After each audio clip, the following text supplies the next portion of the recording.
Buenas noches y bienvenidos a ECO, un nuevo programa de economía, para hablar de economía con o sin K, pero siempre desde una perspectiva social y sin trampas, de esa economía que nos afecta a las personas. A partir de hoy nos vais a poder encontrar aquí, en Público TV, cada 2 martes de 8:30 a 9:30. No podemos mostrar el agradecimiento ni mencionar a todos los que han hecho posible esta aventura, pero no queríamos dejar esta ocasión sin mencionar a los miembros de Econonuestra que han permitido realizar el contenido de este programa, a los miembros de Telemadrid en el exilio, de Temex, la cooperativa de trabajadores, de los ex trabajadores de Telemadrid, y por supuesto de Público TV, que nos ha permitido, que nos ha ofrecido esta plataforma para poder emitir este pequeño milagro, un programa para hablar de economía sin apenas recursos, pero con muchísima ilusión. Así que bienvenidos, esto es ECO.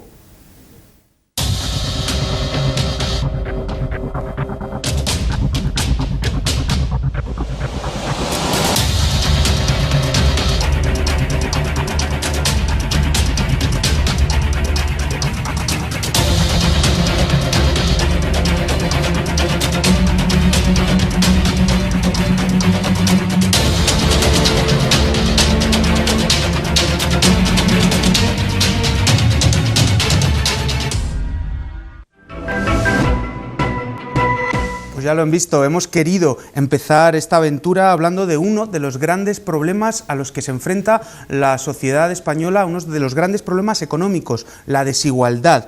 Hay más desigualdad que nunca, es algo que podemos afirmar y que vamos a ir desgranando a lo largo del programa, y para ello hemos entrevistado a Thomas Piketty, uno de los grandes economistas del momento, que además ha puesto el dedo en la llaga sobre el espectacular incremento de las desigualdades y cuya influencia intelectual además ha traspasado las barreras de la academia para llegar a todos los ámbitos de la sociedad. Hemos aprovechado que el profesor Piketty estaba en España para presentar su libro, El Capital en el siglo XXI, en la edición en castellano, para tener una charla con él. Nosotros vamos a ir desgranando los momentos de la entrevista que más se centraba en la desigualdad, porque queremos, como hemos dicho, hablar de este tema. Vamos a ir desgranándolo y vamos a ir comentándolo con nuestros invitados. Vamos a dejaros con una primera impresión de Piketty que nos dejó en la entrevista. XXe siècle en particulier, on se rend compte que ce sont d'abord des chocs politiques très violents qui ont conduit à la réduction des inégalités. La Première Guerre mondiale, la crise des années 30, la Deuxième Guerre mondiale, et puis les nouvelles institutions sociales, l'État-providence, l'impôt progressif, qui ont été mises en place à la suite de ces chocs et qui ont été, alors qu'ils étaient refusés par les élites des pays européens jusqu'en 1914 et qui finalement ont été acceptés après les 2 guerres mondiales, et c'est ça qui a permis la réduction des inégalités.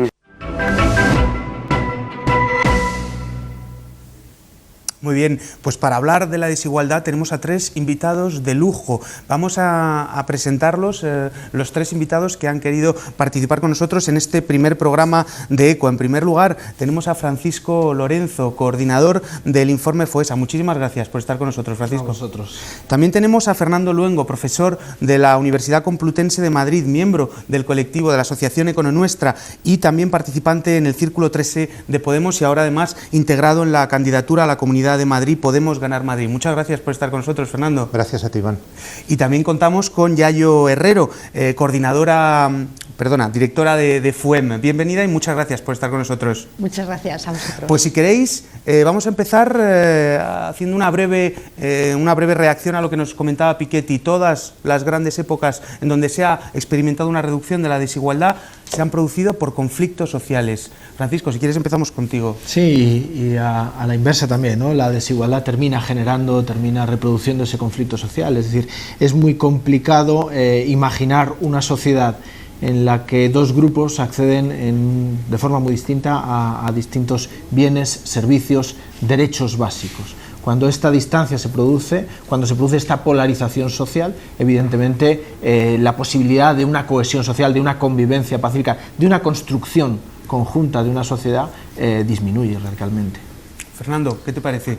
Pues me parece muy bien. Yo destacaría que momentos de más igualdad son también momentos de equilibrio en la relación de fuerzas, cuando los débiles y los trabajadores pueden organizarse y pueden defender sus intereses y pueden tener como consecuencia de esa organización capacidad de negociar y capacidad de enfrentar sus intereses a los del poder.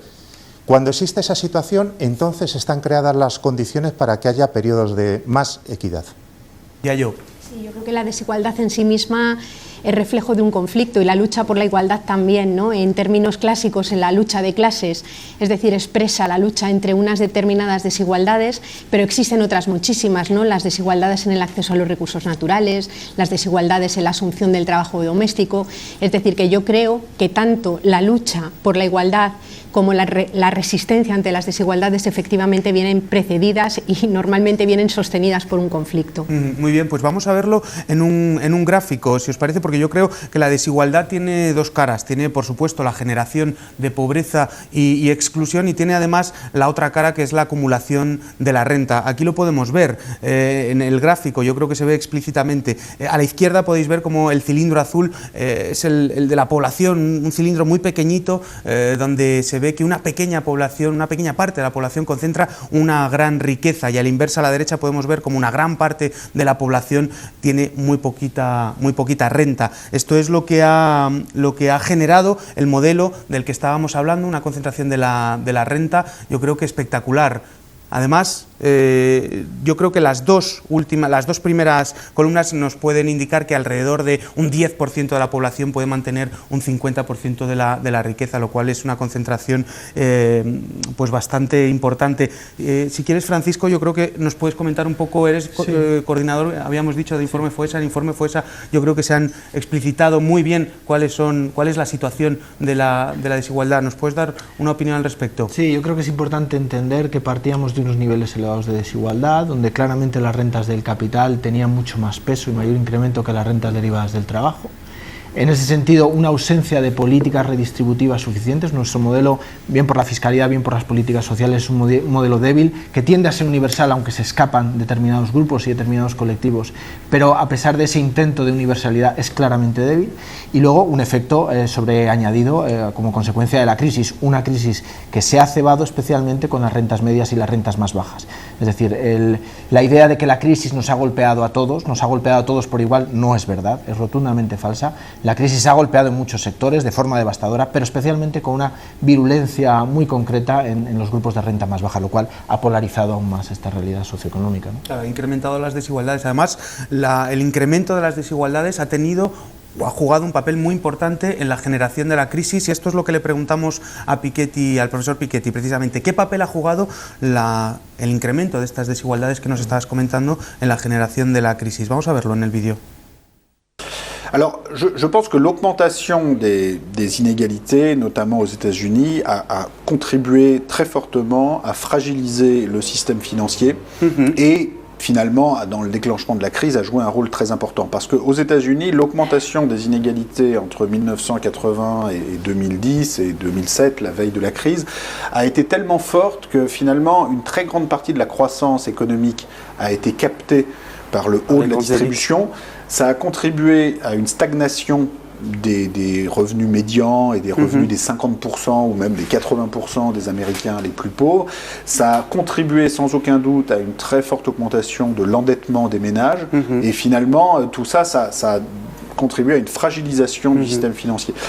Cela étant dit, il y a également d'autres raisons qui fragilisent le système financier. Et en particulier en Europe, on se rend compte que l'augmentation des inégalités a été moins forte qu'aux États-Unis, mais que le système financier a été énormément fragilisé par le mouvement général, disons, de globalisation financière, de dérégulation financière, avec une hypertrophie dans certains cas des secteurs financiers des différents pays, et aussi un degré parfois d'opacité financière et d'interpénétration entre nos pays, où en fait chaque pays, en particulier en Europe, chaque pays européen a un secteur financier hypertrophié qui possède et qui est lui-même possédé par les autres systèmes, avec parfois une absence de contrôle des bulles immobilières.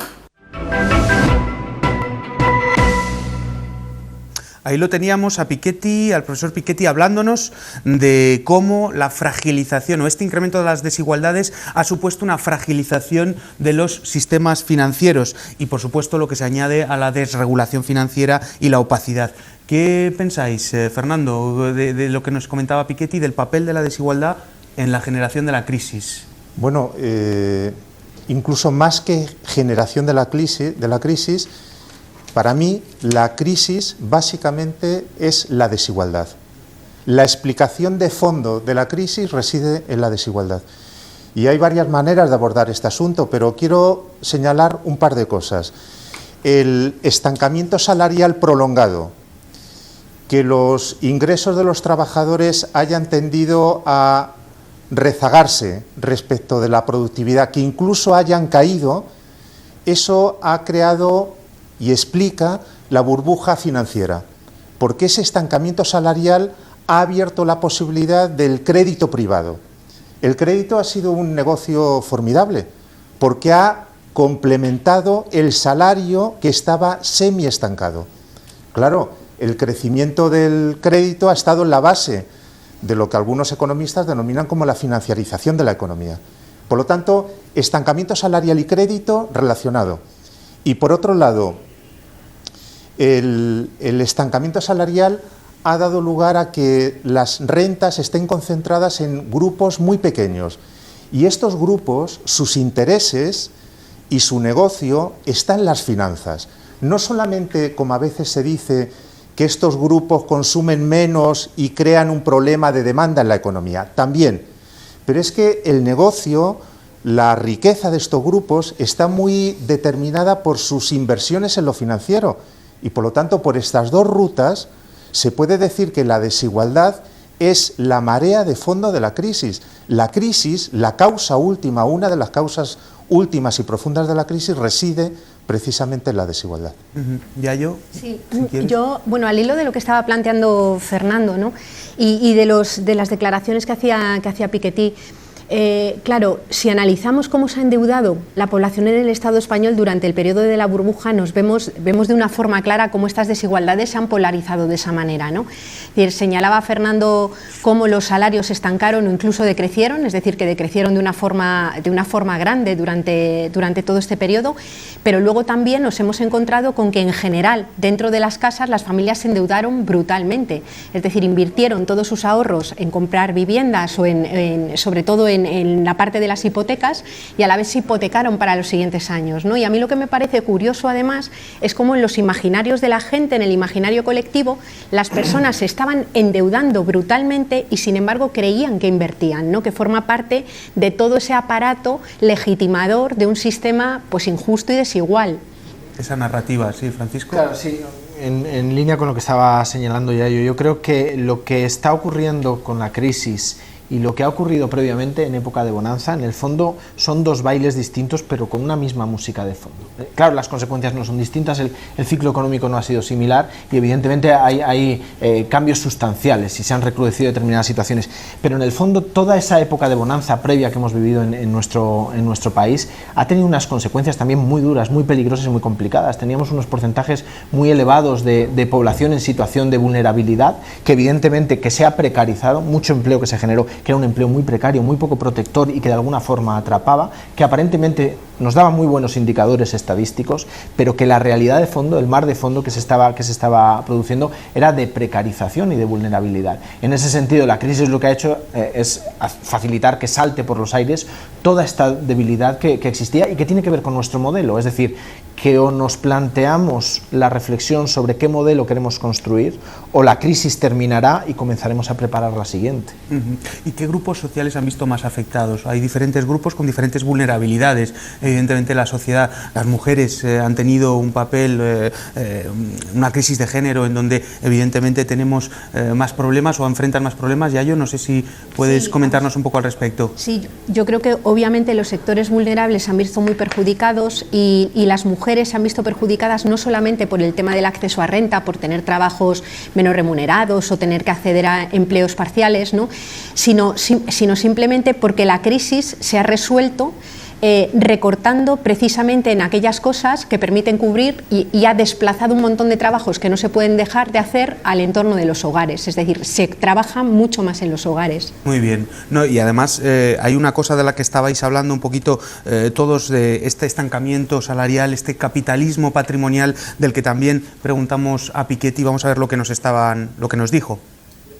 Voilà, le capitalisme patrimonial qui est en partie une évolution naturelle, c'est-à-dire que je montre que dans mon livre, il y a un mouvement de reconstitution des patrimoines qui a démarré dès les années 50-60 et qui fait qu'il y a quelque chose de naturel dans le fait que le niveau total de capitalisation patrimoniale, immobilière, financière est aujourd'hui beaucoup plus élevé que ce qu'il était en 1970 ou en 1960, mais il a été exacerbé, disons, par la dérégulation financière, et puis de façon générale, dans un monde où les patrimoines immobiliers, financiers représentent 6 années de PIB, 7 années de PIB et non plus 2 ou 3 années de PIB comme dans les années 70, forcément, toutes les questions de régulation financière deviennent beaucoup plus importantes. Parce que si vous faites une erreur sur le prix de l'immobilier ou sur le prix des actifs financiers dans un monde où la totalité des patrimoines vaut 6 ou 7 années de PIB,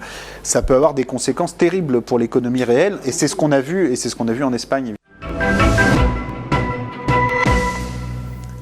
Bueno, impresionante lo que nos decía Piketty de que los patrimonios o el nivel patrimonial se ha exacerbado, ha incrementado incluso, y lo que supone hasta 6 o 7 veces años del PIB. El capitalismo financiero, el capitalismo patrimonial, habéis hecho una referencia, pero ¿qué papel ha jugado esta financiarización, esta hipertrofia del sector financiero en la generación de desigualdades en el resto de la economía? Fernando, si quieres empezamos por ti. Sí, bueno, yo creo que es una cuestión importante, pero permíteme decir una cosa relacionada con lo anterior, para que no se desvanezca un mensaje relacionado con el asunto de los salarios. El problema de la crisis no es que los salarios hayan crecido, sino que los salarios se han estancado. Lo digo porque eso, como tiene que ver mucho con el mantra dominante de que el problema está en los salarios altos y en la pérdida de competitividad, no. El problema está en una tendencia secular a que los salarios se hayan estancado. Esto volveremos más adelante, creo, porque si este diagnóstico es correcto, entonces la salida de la crisis pasa porque aumenten los salarios y pasa porque mejoren las condiciones de vida. Dicho esto, yo creo que se ha terminado por consolidar un tipo de capitalismo financiero donde las rentabilidades están muy vinculadas al negocio rápido, al asumir riesgos excesivos, a la globalización, a la opacidad, a la desregulación, a la retirada de lo público, o mejor dicho, más que retirada, a la captura de lo público. Y lo que quiero plantear es que esto no solamente absorbe recursos hacia lo financiero, sino que termina creando una clase dominante muy conservadora en lo económico, que apuesta por el corto plazo, que apuesta por las tasas de beneficio desmedidas, y esto produce un bucle en la economía. Este es un cáncer en la economía. Por eso el problema, por supuesto, no son los salarios, el problema está en la concentración, pero no solo en la concentración, sino en la configuración de una clase dominante que es endogámica y que está encerrada en este tipo de negocio financiero donde las rentabilidades tienen que ver con la información asimétrica, con los riesgos excesivos. Esto es importante para entender qué tipo de capitalismo había antes de la crisis que se ha exacerbado durante la crisis. La deuda y el endeudamiento que se ha convertido en ubicuo, nos dice Fernando que es una distorsión tanto económica pero también social, una distorsión social, ¿verdad? A mí me parece que claramente lo es, porque además, y lo señalaba también Piketty en el vídeo, en el caso del Estado español se da la circunstancia de que ese modelo de financiarización y de endeudamiento se construyó a la vez sobre un modelo absolutamente destructivo de lo social y absolutamente destructivo del territorio. Mientras había crecimiento, además. Efectivamente, es decir, en el periodo de mayor crecimiento, a lo que le hemos llamado progreso y a lo que le hemos llamado desarrollo, ha sido a dejar el litoral plagado de casas que están ocupadas 22 días al año, haber invertido unas cantidades ingentes de dinero en infraestructuras, en aeropuertos en los que no hay aviones, autopistas por las que no pasan coches, que ahora además es preciso mantener protegiendo las inversiones de aquellos capitales privados que se metieron en estas construcciones, y nos vemos rescatando autopistas cuando hemos condenado a la precariedad vital más absoluta a millones de personas excluidas, a trabajadores pobres que no son capaces de llegar a final de mes con el salario que tienen. Hemos ocultado directamente el problema de las personas migrantes, que es flagrante y están sufriendo una situación de condena, de criminalización y de violencia tremenda, ¿no?, con este modelo. Y lo malo es que te encuentras voces que pretenden salir de la historia aplicando exactamente las mismas recetas. Esto es lo que a mí me parece que es absolutamente preocupante. Más crecimiento exacerbado, Francisco, sí. Yo creo que esa es una de las consecuencias fundamentales, ¿no?, de ese sobrepeso de la economía financiera versus la economía productiva, ¿no? Lo que tiene que ver con cómo ha calado, cómo ha sabido vender esa lógica de que más es igual a mejor, y cómo efectivamente beneficia a determinados grupos, pero ha calado en la sociedad.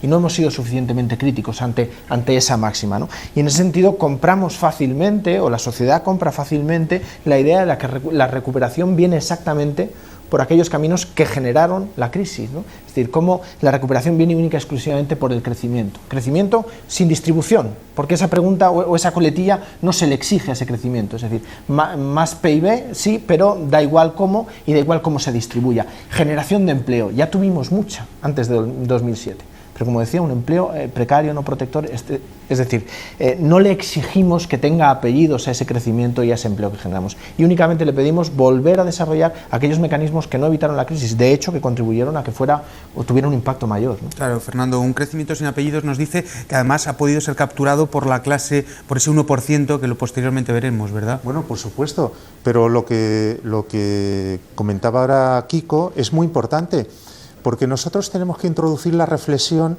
sobre un crecimiento que no resuelve problemas, ¿no? Porque ¿no? tenemos el icono y nos martillean en los medios de que la solución es el crecimiento, pero miremos hacia atrás y veamos que este crecimiento plantea problemas y genera desequilibrios no resueltos. Muy bien. Además, creo que quiero que veamos un vídeo que el presidente del Gobierno nos decía acerca de la situación de la desigualdad y cómo está ocurriendo o qué es lo que estamos haciendo. Vamos a verlo. Sé que la situación es muy compleja y muy difícil, pero ya hemos empezado, como les he señalado antes, a reducir la pobreza y la desigualdad.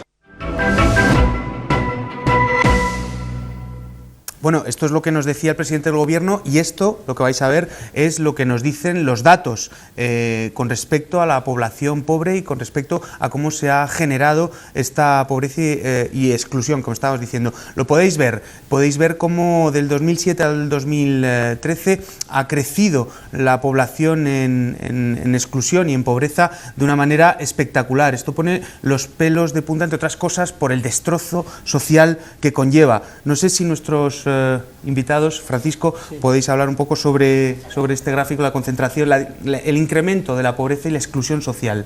Sí, digo, cualquier indicador que se pueda seguir, evidentemente nos muestra que desde el comienzo de la crisis se ha incrementado. Es muy poquito tiempo, además, ¿no? Es muy poquito tiempo, y cuando son indicadores estables, es decir, tiene que pasar algo muy grave para que se note un incremento considerable. De hecho, en décadas previas se mantuvo la tasa de pobreza en torno al 19,5%, con ciclos económicos distintos, y ahora se ha incrementado considerablemente. Sí que se ha producido un efecto que yo creo merece la pena tratar de explicar muy brevemente en los últimos datos. Lo digo para no llamarnos a engaño. Los últimos datos del Instituto Nacional de Estadística muestran un descenso en la tasa de pobreza.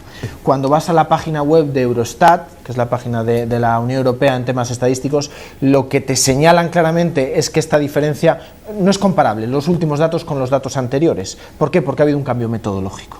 En ese sentido es importante, no tenemos a día de hoy datos del último año de cómo ha evolucionado la pobreza. Lo que sí es cierto es que si miramos otros indicadores, como son los de privación material, poder comer carne o pescado 2 veces por semana, eso sí que claramente se han incrementado. Ya yo, brevemente. Sí, a ver, yo creo que estamos viviendo un proceso de fragilización social brutal, y detrás de estas palabras lo que está es la gente, ¿no? Entonces nos encontramos con que cuando en las casas tienen que empezar a sacar a los abuelos de las residencias porque necesitan la pensión en la casa, las pensiones ahora están siendo el único recurso de muchos hogares, ¿no? Cuando de repente tienes que empezar a trabajar y a atender muchas cosas que antes eran cubiertas pues por los servicios públicos dentro de los hogares, cuando los trabajadores trabajan y no llegan a fin de mes, pues claro, se da una situación de falta de cohesión, una situación de deterioro de la propia condición social que es desde luego absolutamente lamentable, indecente y dañina para las personas, pero que genera también la posibilidad de aparición de fenómenos de luchas entre pobres, fenómenos de violencia y emergencia de movimientos pues bastante peligrosos, ¿no?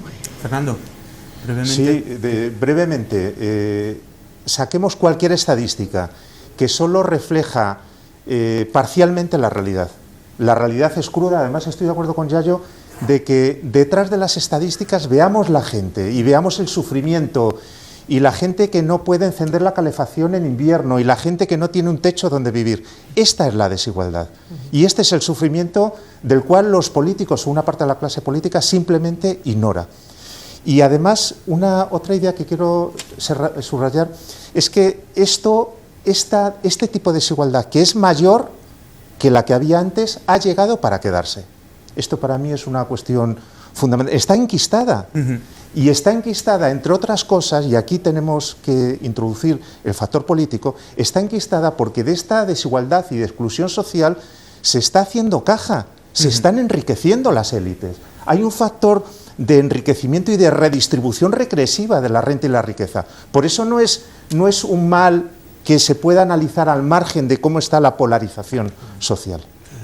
Nos estabais hablando además del papel que ha jugado el estancamiento de los salarios y le preguntamos a Piketty qué papel había jugado el declive de los aparatos sindicales en la generación de las desigualdades. Vamos a ver lo que nos decía Piketty al respecto. Les syndicats jouent un grand rôle historiquement dans le développement de l'État-providence, de l'État social en général et de la réduction des inégalités.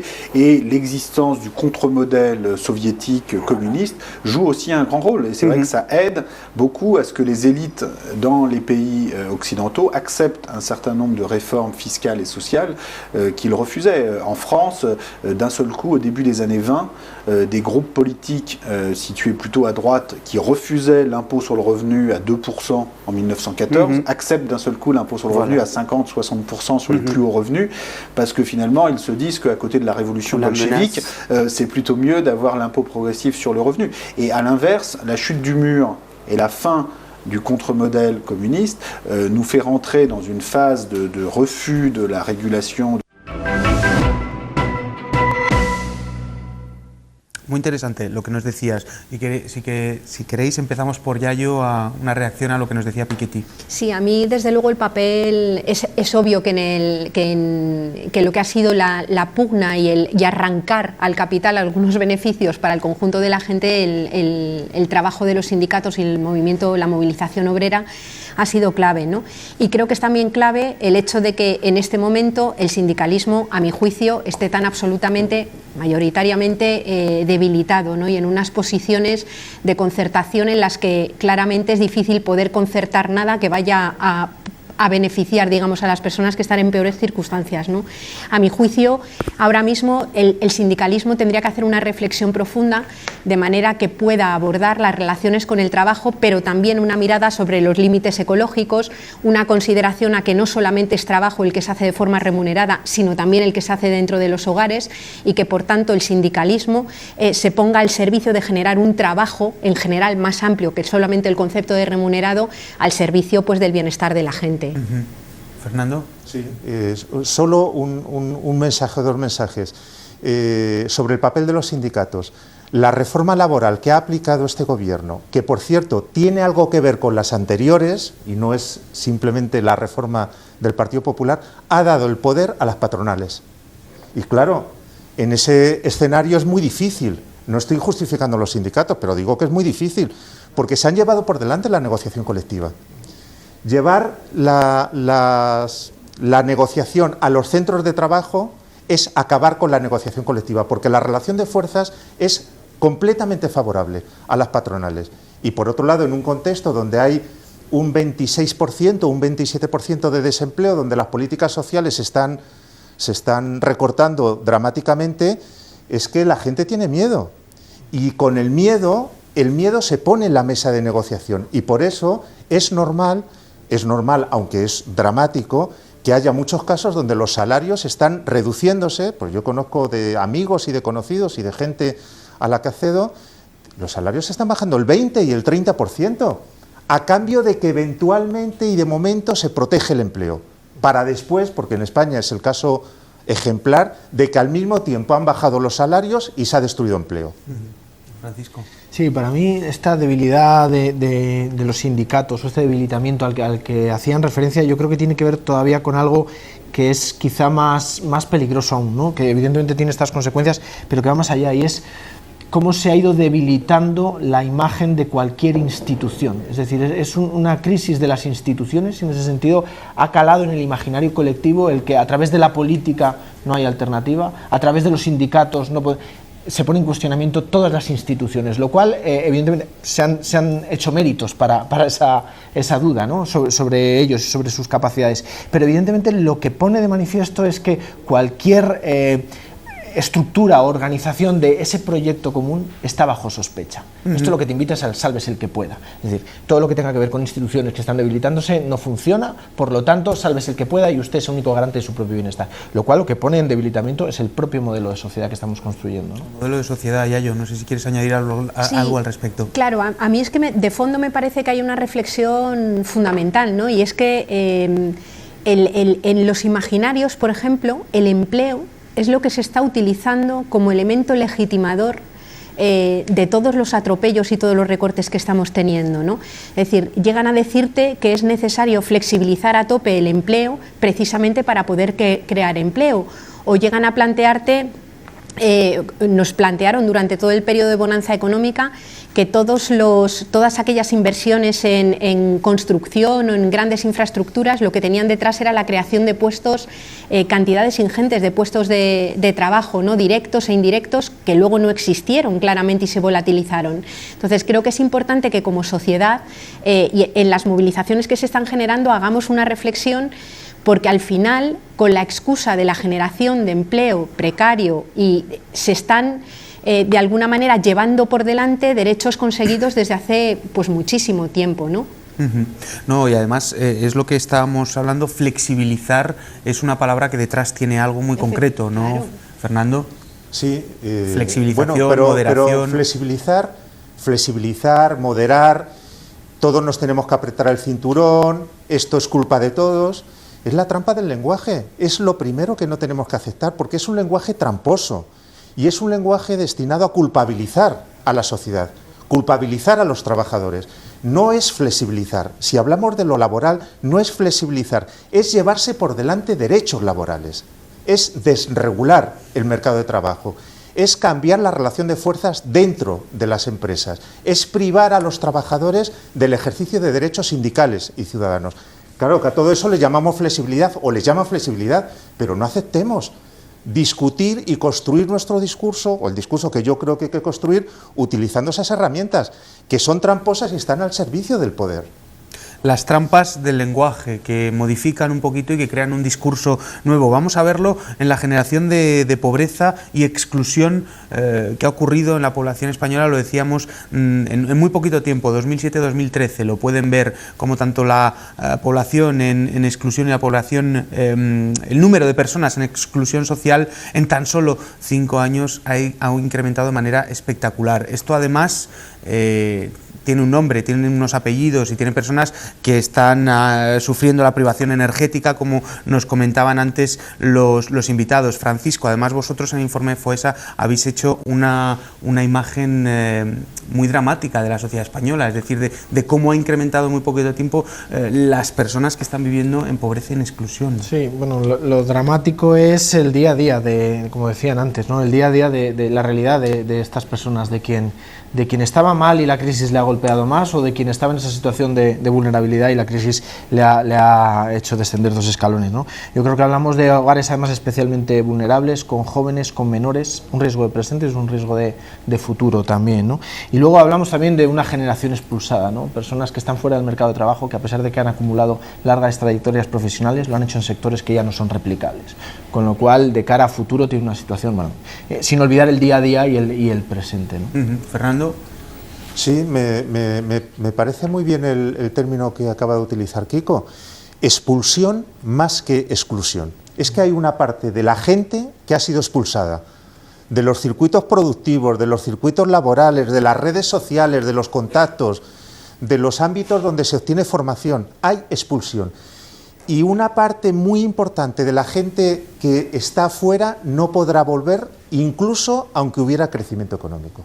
Porque el crecimiento económico no es inclusivo, el crecimiento económico no beneficia a los de abajo. Una vulnerabilización de la sociedad, ¿verdad, Yayo? Sí, claro, las personas, yo creo que claro, nos encontramos con una economía, yo diría un modelo económico este que estamos viviendo que podría decirse que le ha declarado la guerra a los cuerpos de las personas y a los territorios, ¿no? Cuando tenemos un sistema económico que tiene como principal objetivo la obtención de beneficios y se desentiende de la satisfacción de las necesidades de la gente que se supone que se tienen que cubrir en otro lugar, pues al final tendemos a creernos que cuando crece la economía, que cuando a la economía le va bien, por ende le va a ir bien a todas las personas. Y estamos viendo que no es así, no fue así, ni en el periodo de crecimiento económico, no es así con esa incipiente llamada recuperación que beneficia a algunos y a otros no, ¿no? Y quería señalar, aparte de los colectivos que se han señalado de personas jóvenes, es que es dramática la situación de las personas migrantes, que vienen de los mismos países que las materias primas que sostienen nuestro metabolismo económico, ¿no? Entonces, primero son expoliados sus territorios, después las personas se ven obligadas a migrar y cuando llegan aquí son tratados como verdaderos criminales, ¿no? Las imágenes de las personas subidas en la valla de Melilla, o si pensamos en tanta gente que está cuidando ya a los viejitos en las casas, mujeres fundamentalmente de países de la periferia, nos encontramos con que hay como todavía un lumpen del lumpen, una marginación de la marginación, donde además se desatan todos este tipo de discursos que hacen que se criminalice y se señale a estas personas que terminan siendo y han sido utilizadas a veces casi como las culpables, ¿no? de la vulnerabilidad del resto. Una vulnerabilidad además que se incrementa y que dificulta la recuperación económica, ¿no, Fernando?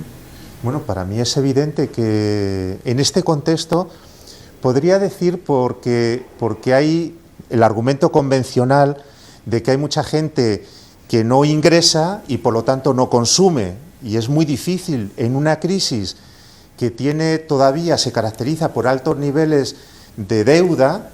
Claro, si tú resulta que además haces una política que saca fuera a gente que podría consumir, eso encierra la economía en un bucle. Pero más allá de ese argumento que es yo creo que correcto, pero no deja de ser convencional, es que sin más equidad es imposible hacer una política económica equilibrada. Es que la inequidad da resortes al poder y el poder utiliza esos resortes para hacer una política económica a su servicio.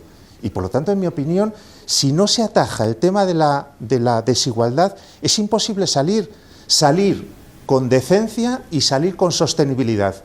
Pero si no se sale con esas dos cosas, es que no se sale de la crisis. Es que estaremos, sí, creciendo un poco, mañana retrocediendo en ese crecimiento, pero no encontraremos una senda, sobre todo, en una economía para la gente, porque al final la cosa no es una política económica, es una política económica para otra economía, distinta de la que tenemos y distinta de la que teníamos. Un endeudamiento además familiar que nos comentaba Fernando, que también lastra, es decir, es imposible porque se dedican muchas rentas a pagar ese endeudamiento familiar, ¿verdad, Francisco? Claro, efectivamente, porque hipoteca el presente, hipoteca el futuro de alguna forma, hipoteca esa capacidad de superación económica, pero además está teniendo, yo creo que consecuencias que van más allá de lo económico. Es decir, la crisis no nos va a sacar el crecimiento, el empleo ni la riqueza ni la economía, nos va a sacar las personas y vamos a hacerlo en la medida en la que seamos capaces de construir un proyecto comunitario, en la medida en que seamos capaces de ser más sociedad que única y exclusivamente ciudadanos. En ese sentido, la crisis también está golpeando la motivación, la confianza, la capacidad de resiliencia, el decir vamos a apostar por esto, ¿no? Y en ese sentido yo creo que es otro de los peligros fundamentales o de los desgastes más importantes que está teniendo la crisis, ¿no? Además, un proyecto comunitario, decías, de solidaridad. Preguntamos a Piketty cuál es la situación, al profesor Piketty, cuál es la situación en Europa, porque estamos metidos en la eurozona, estamos inscritos en una unión monetaria y toda la eurozona se está viendo afectada negativamente. Y esto va a tener un impacto sobre las desigualdades. Vamos a ver lo que nos decía el profesor Piketty al respecto. Oui, je pense que les pays de la zone euro sont dans une situation qui est extrêmement préoccupante, catastrophique par certains côtés. On a vraiment pris des mauvaises décisions en 2011-2012 en faisant trop d'austérité. Écoutez, c'est très simple. Le taux de chômage était à peu près le même en zone euro et aux États-Unis il y a 4-5 ans. Et depuis, le taux de chômage a monté très fortement en zone euro, alors qu'il a diminué très fortement aux États-Unis. Donc je crois que de façon claire, la stratégie qui a été suivie en Europe n'a pas marché. Je pense que la France et l'Allemagne ont fait preuve de beaucoup d'égoïsme vis-à-vis de l'Europe du Sud. Je pense que la France et l'Allemagne, en gros, se sont dit en 2011-2012, bon, puisque nous, on a un taux d'intérêt de 0% ou de 1%, on va laisser l'Espagne, l'Italie, la Grèce, le Portugal se débrouiller avec leur taux d'intérêt de 5 à 6%, c'est de leur faute. Voilà. Et voilà, c'est la loi du marché, tant pis pour eux. Ce choix égoïste a conduit à une récession dans l'ensemble de la zone euro, historique, dont maintenant la France a aussi fait les frais. Même l'Allemagne a une croissance qui est 2 fois plus faible que celle du Royaume-Uni qui est en dehors de la zone euro. Donc c'est l'ensemble de la zone euro qui est prise dans cette récession avec un risque de déflation très fort. Et donc voilà, il faut en sortir. La estrategia que se ha seguido en la zona euro ha sido un fracaso, nos decía Thomas Piketty. Francisco, ¿quieres empezar a comentarnos lo que nos decía? Sí, yo creo que incluso la propia Unión Europea, a través de la Comisión y el Parlamento Europeo, ya ha manifestado en algunas ocasiones su malestar con el excesivo papel o el excesivo protagonismo de la Troika, ¿no? en la gestión de la crisis. En ese sentido, las estrategias, si hacemos un recorrido rápido por las distintas estrategias que se han puesto en marcha, desde Lisboa hasta la Estrategia 2020, lo que vemos es que ha habido cada vez un debilitamiento de los objetivos sociales, de esa construcción de modelo social, y un mayor incremento y un mayor peso de lo que tienen que ser objetivos relacionados con el crecimiento inteligente, con la parte económica, ¿no? En ese sentido, al final, lo que hay se repercute claramente sobre los modelos de bienestar europeos, lo estamos viendo, una tendencia similar en muchos aspectos, y en el fondo lo que hay es un cambio de contrato. Hemos pasado en Europa, en España especialmente, pero en Europa, de un contrato social a un contrato claramente privado,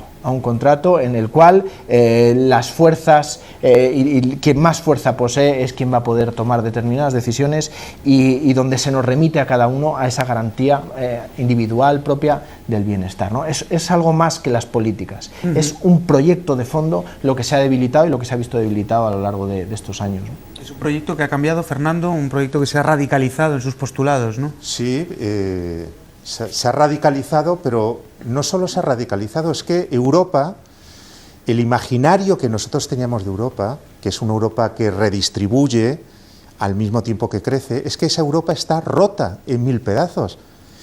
Y la política aplicada por la Troika y por el gobierno español, sí, en cierto sentido ha sido un fracaso, pero quiero decir que en otro sentido, que para mí es muy importante, ha sido un éxito rotundo, porque han conseguido todos los objetivos que tenían. Han convertido deuda privada en deuda pública, han salvado a los grandes acreedores, han reflotado a los grandes bancos, han dado mercado a las transnacionales, han desmantelado el sector público. ¿Y dónde está el fracaso? Ha sido un éxito rotundo, de cabo a rabo.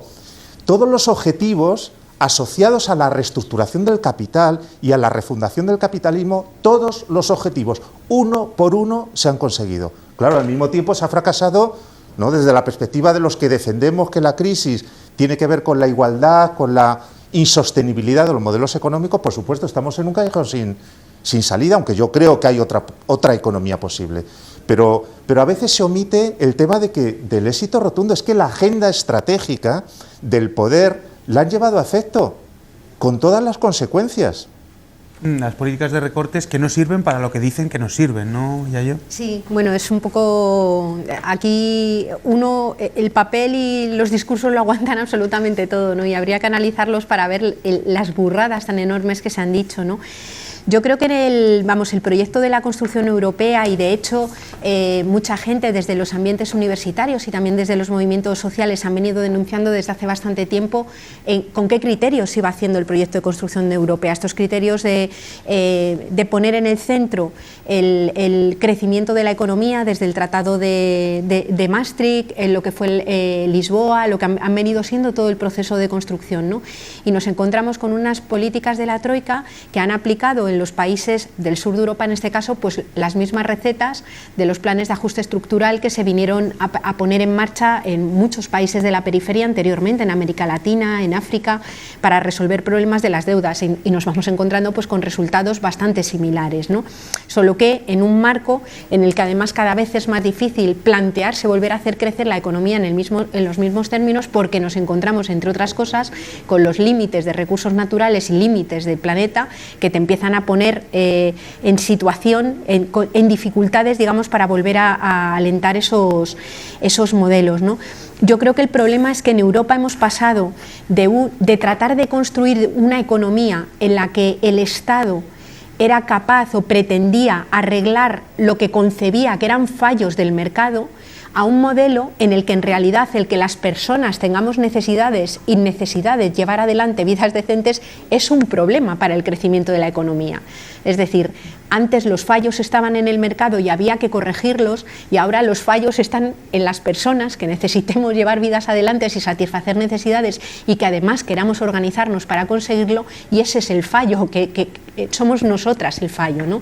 Una descompensación entre las necesidades de las personas y las necesidades del sistema de seguir creciendo, Fernando, que nos decía Yayo. Sí, yo estoy de acuerdo y creo que hasta cierto punto pues Europa se ha refundado en estos años de acuerdo a otros parámetros y de acuerdo a las exigencias de las oligarquías económicas y las élites políticas. Ha habido cosas muy importantes que han cambiado en Europa. Por ejemplo, que en Europa se haya introducido con mano de hierro, ¿no?, la disciplina fiscal como objetivo de la política económica. Eso diría que es un golpe de mano, es el equivalente a un golpe de Estado, porque no hay margen. Incluso el planteamiento de que esa norma fiscal tiene que situarse como norma constitucional de los países. Pero esto ya no es democrático, ¿esto qué es? Entonces sí hay una refundación. Por eso es necesario revisar desde los pilares mismos la Europa que se está construyendo, que es una Europa a medida de las grandes corporaciones y a medida de los países más competitivos. Y en eso ha quedado el proyecto europeo, ha adelgazado de esa manera. Fijaros que incluso algunas de las competencias que tenía que ofrecían un perfil un poco más redistributivo, es que se están nacionalizando políticas, que pasan a los estados. ¿Y qué queda entonces en Bruselas? Queda una disciplina presupuestaria y unos planes de ajuste que están protegiendo a los bancos y a las transnacionales, ni más ni menos. Es Europa. Y además nos hablaba Piketty de un cierto egoísmo por parte de los países del norte con respecto a los países del sur, pero sin embargo en Alemania, en el centro de Europa también han incrementado las desigualdades, ¿no, Francisco? No es solo una cuestión del sur, a pesar de que evidentemente en las periferias era de manera más radical. Sí, no es una cuestión del sur, aunque tenga sus consecuencias específicas, ¿no? Quizá la pregunta es, bueno, entonces ¿quién se está beneficiando? Quizá ahí encontremos parte de la respuesta, porque lo que es cierto es que hay informes que ponen sobre la mesa que se ha generado una riqueza de 1,5 trillones de euros en Europa en este tiempo de la crisis, ¿no? Evidentemente eso no se ha distribuido, se ha quedado en manos muy concretas, ¿no? Yo creo que en relación con lo que se decía antes, y muy brevemente, al final ese adelgazamiento tiene que ver con los recortes, evidentemente, y los recortes tienen que ver con algo que es obviamente fundamental, ¿no? En una economía como la nuestra, con un comportamiento contracíclico, es fundamental los recortes y el papel que juegan. Es decir, todo lo que se destruye en época de crisis, en una época posterior de crecimiento, no se recupera de forma espontánea. Hay que poner políticas. Si las políticas se han venido debilitando, se han venido destruyendo, evidentemente lo que va a consolidar es eso que decía antes Fernando y que señalaba Yayo, ¿no? Y es que esto que ha venido nuevo, este incremento de la pobreza y la exclusión, se nos quede, se nos fije en la estructura de manera definitiva. Y en ese sentido, el papel decía antes, ¿no? El riesgo que está teniendo la crisis es el día a día, es el hoy de mucha gente que no sabe cómo cubrir necesidades fundamentales. Pero ojo, es un riesgo de futuro también, porque se puede quedar determinadas problemáticas, ¿no? Claro, nos estáis hablando los tres de una rotura de un cierto consenso que ha existido hasta la fecha o hasta hace ciertos años, ese consenso que se llamaba socialdemocracia y que parecía que era un camino intermedio entre eso que era la URSS y el capitalismo de Estados Unidos. Sin embargo, ese consenso, esa socialdemocracia parece que ha perdido fuelle, que ha perdido su espíritu, y Piketty, el profesor Piketty nos comentaba esto al respecto. Je l'espère. Écoutez, il va y avoir des élections là en 2015, il va y avoir des élections en janvier en Grèce, oui. à la fin de l'année ou début 2016 en Espagne, enfin je n'ai pas bien compris les dates exactes. Il va aussi y avoir des élections en France, des élections régionales en décembre 2015, où compte tenu du mode de scrutin, c'est tout à fait possible que plusieurs régions tombent à l'extrême droite. Et moi, je pense que les dirigeants européens à Bruxelles, à Paris, à Berlin feraient bien de réaliser qu'un choc politique à la gauche de la gauche est beaucoup moins dangereux qu'un choc politique à la droite de la droite. Et donc les mouvements Podemos, Syriza sont des mouvements qui sont fondamentalement des mouvements internationalistes, pro-européens. Et je pense que plutôt que de rejeter ces électeurs en leur expliquant qu'ils sont irresponsables, qu'ils vont mener à la sortie de l'euro, à la destruction de l'Europe, etc., les dirigeants allemands, français, bruxellois feraient bien de s'appuyer sur ces forces politiques nouvelles pour essayer de bâtir une refondation démocratique de l'Europe. Il faut reprendre les institutions social-démocrates et inventer une nouvelle régulation démocratique adaptée au capitalisme patrimonial, mondialisé, financier d'aujourd'hui.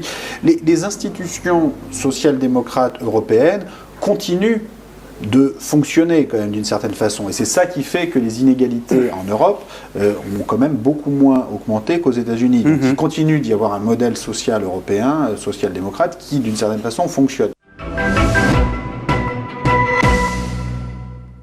Bueno, una refundación democrática de Europa, entre otras cosas, porque nos dice que las instituciones de la socialdemocracia todavía están funcionando en Europa y por eso las desigualdades no han incrementado tanto. Yayo, si quieres empezar comentando lo que nos comentaba sí. Piketty. Bueno, yo quizás no esté tan de acuerdo con esta afirmación que hace Piketty, ¿no? Yo creo que es verdad que la socialdemocracia en Europa, cuando se constituye, sobre todo después del periodo de la Segunda Guerra Mundial, en esos 30 gloriosos, ¿no?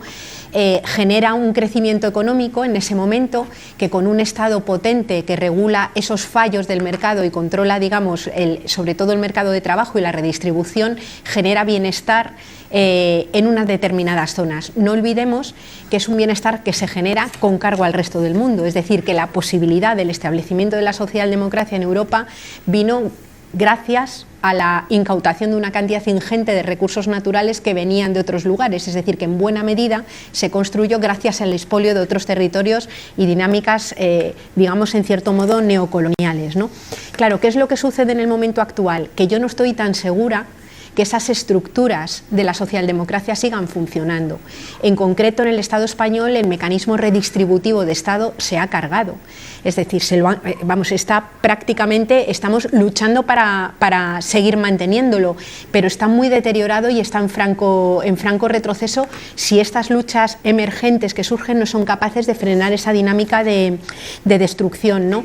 Porque una clave para que pudiera haber socialdemocracia fue que hubiera un gran contrapoder que pudiera luchar para arrancar parte de esos beneficios al capital, además de la disponibilidad de esos recursos energéticos y minerales. Los recursos ya no están o están en fase de declive y ahora mismo está por ver que creemos un contrapoder real que arranque esos beneficios al capital, ¿no? Es decir, que yo creo que todo eso es lo que ahora mismo está en cuestión.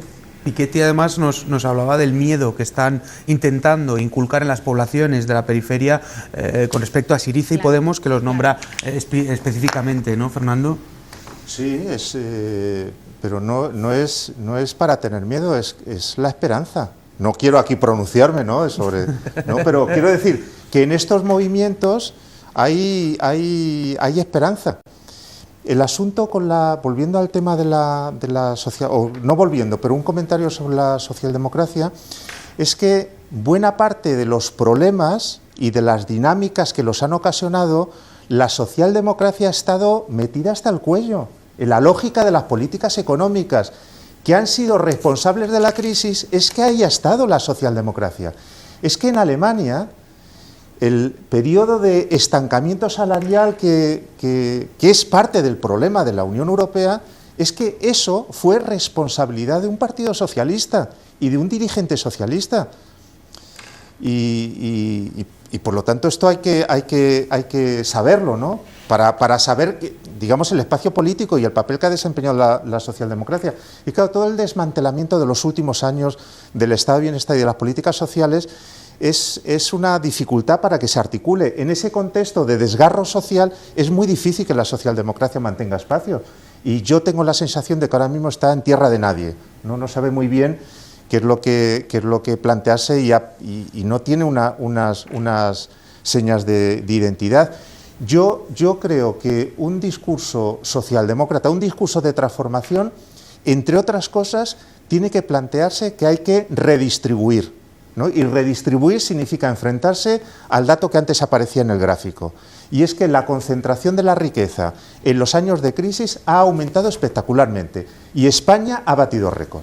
Quiero decir que en el informe este de Credit Suisse, último de 2014, pone que España está en el ranking de países donde más ha aumentado la desigualdad y donde más ha aumentado la concentración de la riqueza en los hipermillonarios. Si nosotros no ponemos esto en el centro de la agenda política, estamos en el programa de hablar por hablar. Entonces hay que hacer algo en ese sentido y hay que articular políticas económicas. Y lo que yo me temo es que la socialdemocracia, la realmente existente, no está por la labor. ¿Dónde podemos encontrar ese nuevo consenso de refundación democrática, Francisco? Bueno, yo creo que decía antes, ¿no? En aquellos valores que son fundamentales, ¿no? Y que tienen que ver con la dignidad de las personas, con el bien común, con el desarrollo y no tanto el crecimiento, ¿no? de las personas, de los ciudadanos, ¿no? Yo en ese sentido sí creo que la lectura que se está haciendo de la crisis, hay como tres perversiones o tres riesgos importantes, ¿no? En determinados lugares en Europa y se están viendo claramente, ¿no? Uno tiene que ver con ignorar la crisis, incluso está completamente superada y por lo tanto ya han acabado las consecuencias. Podrá estar superada o no, pero las consecuencias no han terminado, hay gente que está sufriendo, ¿no? Una segunda perversión, ¿no? Que tiene que ver con culpabilizar a las víctimas, incluso con enfrentarles, como hay pocos recursos y se generan esos discursos de, claro, es que si no hubieran venido los inmigrantes yo tendría derecho a una prestación y viceversa, ¿no? Pero hay otro discurso que también me parece peligroso, que es el de eximir completamente a la sociedad. Vale que la crisis no se explica por nuestra responsabilidad, pero deberíamos haber sido mucho más críticos con determinadas seducciones de este modelo del más es igual a mejor. Deberíamos habernos comportado mucho más críticos y haber ejercido una fuerza desde nuestras pautas de consumo, desde nuestras decisiones particulares, ya no solo políticamente, ¿no? En ese sentido yo creo que cualquiera de estas tres riesgos o perversiones en la lectura de la sociedad no va a posibilitar la construcción de un modelo mucho más fuerte y mucho más comunitario, ¿no? Muy bien, nos vamos quedando sin tiempo. Hemos ido desgranando algunos de los vídeos que nos ha dejado el profesor Piketty. Sí me gustaría que nos ofrecieseis una conclusión muy breve acerca de lo que hemos estado hablando, vuestra perspectiva con respecto a la desigualdad. Si quieres, empezamos contigo, Yayo, y vamos después con Fernando y Francisco. Yo, simplemente dejar encima de la mesa que en nuestra opinión la desigualdad, el problema de desigualdad, de falta de equidad y de justicia social con este mismo modelo económico que hemos estado viviendo no se va a resolver. O sea, en esta dinámica económica no hay salida. Creo que hace falta un cambio de paradigma absoluto en lo político y en lo económico para poder poner en el centro la satisfacción de las necesidades de la gente y desbancar, digamos, el objetivo de los beneficios como el epicentro, digamos, del modelo económico. Fernando. Sí, mi mensaje es que hay solución para la desigualdad y necesitamos poner la lucha contra la desigualdad en el centro de la agenda política. Es viable otra economía, pero ¿dónde están los actores políticos? Necesitamos voluntad política porque hay viabilidad y porque hay recursos, pero hay que pelear por esos recursos. Muy bien, Francisco, si quieres. Sí, muy en línea con lo que se ha dicho, que esto no es coyuntura, que la coyuntura es grave, pero que es un problema de estructura y que de fondo lo que hay que cuestionar y repensar es otro modelo social y sobre todo qué rol y qué centralidad tienen las personas en ese nuevo modelo social, en lugar de la economía, ¿no? Muy bien. Pues nada, muchísimas gracias. Hasta aquí ha llegado nuestro primer eco, nuestro primer programa. Queríamos daros, por supuesto, las gracias, Fernando, Francisco, Yayo, por haber compartido con nosotros nuestra primera aventura. Y ha sido todo un honor. Muchas gracias. Gracias. Pues nada, al final de cada programa queríamos haceros un par de recomendaciones relacionadas con la economía. Econonuestra está haciendo un curso, meteros en la página de Econonuestra porque ahí podéis ver toda la información de repensar la economía, un curso que se va a dar en la Universidad Complutense pero que está replicándose en diferentes universidades. Y además queríamos recomendaros un libro, vamos a intentar hacerlo, nos podéis hacer llegar vuestras reflexiones o vuestras sugerencias a través de las redes sociales. Nosotros queríamos recomendaros hoy este libro, Alta Tensión, editado por Barcia Magaz y por Cote Romero, un libro que nos habla del nuevo modelo energético hacia, de lo que hemos estado hablando, un nuevo modelo productivo, y además en el que participa nuestro compañero Ladislao Martínez, que nos dejó, y desde aquí queremos darle nuestro humilde homenaje. Y nada más, queríamos recordaros, como siempre, que vamos a estar aquí todos los martes cada 15 días en ECO. Vamos a intentar haceros un programa especial en cada un programa diferente en cada ocasión, donde vamos a tratar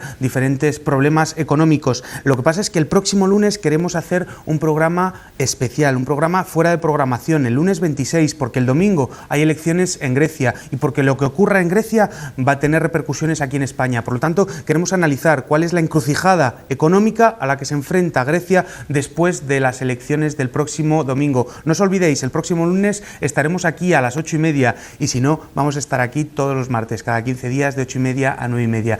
La entrevista completa de Piketty la podréis encontrar en las páginas de Público, de MEX y Econonuestra. Espero que os haya gustado y os esperamos en la próxima. Muchísimas gracias.